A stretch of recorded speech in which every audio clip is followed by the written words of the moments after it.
The images of the attack on the United States Capitol are still difficult to process. One image from the event carried even more meaning for a local historian. He shared his personal story and insight with 41 Action News reporter Dan Cohen. One moment from January 6th stood out to Kansas City's Phil Dixon. Well, it's hard to unravel those emotions, but one thing I would say, a lot of disgust, because, you know, we always held the Capitol in great esteem.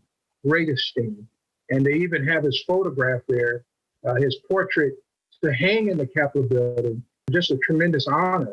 That's the portrait of Senator Blanche Kelso Bruce, Phil Dixon's great-great-uncle. Senator Bruce and the whole family came here with the Bruce family, and they were slaves, held as slaves in Brunswick, Missouri. Bruce eventually started a school for African Americans in Hannibal, Missouri, before fleeing to Kansas. Contrails Raiders came through, and he left Kansas, went to Mississippi, and he was elected to the Senate by caucus. And so became a senator from the state of Mississippi, and was the first African American to serve a full term in the Senate.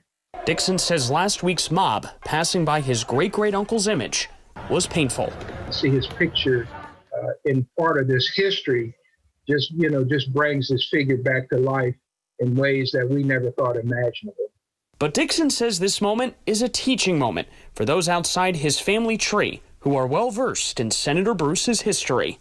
And I want people to remember this great American, and this is my opportunity to speak in behalf of myself and my whole family, and for generations of us and Americans yet unborn, that this history matters. History made by a senator whose term ended 140 years ago, but whose legacy is felt here at home and in our nation's capital. In Kansas City, Dan Cohen, 41 Action News. Senator Bruce's portrait has been a fixture in the United States Senate for 20 years. Phil Dixon says his descendants in the greater Kansas City area number in the triple digits.